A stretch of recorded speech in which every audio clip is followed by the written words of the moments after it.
Hivi jamani, kwa akili tu ya kawaida, usiku kama ule, ni nani aliandaa kamera za kupiga picha matukio yote kuanzia Posta mpaka Kimara? Ni nani? Ni nani aliandaa? Alijuaje kama kutakuwa na tukio hilo?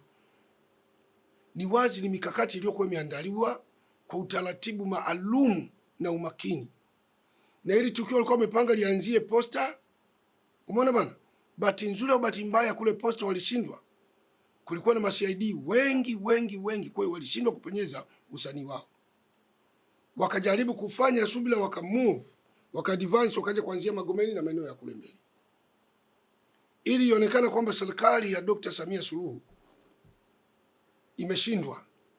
Huu ni mkakati maalum. Kuna pesa watu wamepewa, tunajua hiyo pesa imepitia kwa mnafiki mmoja yuko nje, dola $800,000.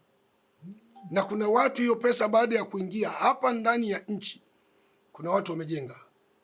Kuna mtu mmoja kajenga Bagamoyo jumba la kifahari kwa hela hiyo hiyo. Msifikiri watu hawafuatilii.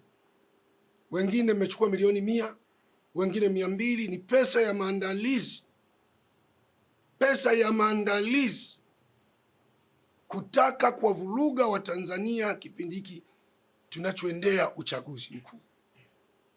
Kwa hiyo haya mambo ya DART ni mambo yalikuwa yameandaliwa, lakini katika kuandaa huko kuna wasaliti. Hata ndani ya serikali wamo wasaliti wamo. Hebu jiulizeni ndugu zangu, raia ni kweli wanalalamika, wanahitaji usafiri. Hivi jambo la usafiri kweli mpaka msubiri rais ndio aje ashughulike na barabara?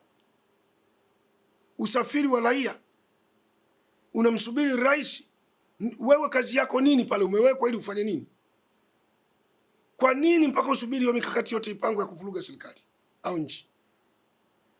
Kwa hiyo tunajua kuna watu wanapewa hela na mashirika ya Ulaya, mashirika ambayo sio ya kiserikali, lengo kubwa kuhakikisha Watanzania wanauana au Watanzania wanaingia kwenye matatizo na dhiki. Yaani huu ni ukweli, uko wazi, na pesa watu zimeshaingia. Hata hao walioko jela, kuna watu wengine wako jela wameshawekewa mafungu yao, wakitoka wakabidhiwe mkoba wa mapesa ili watu waendelee kula kuku wa Tanzania wakiendelea kula vilungu.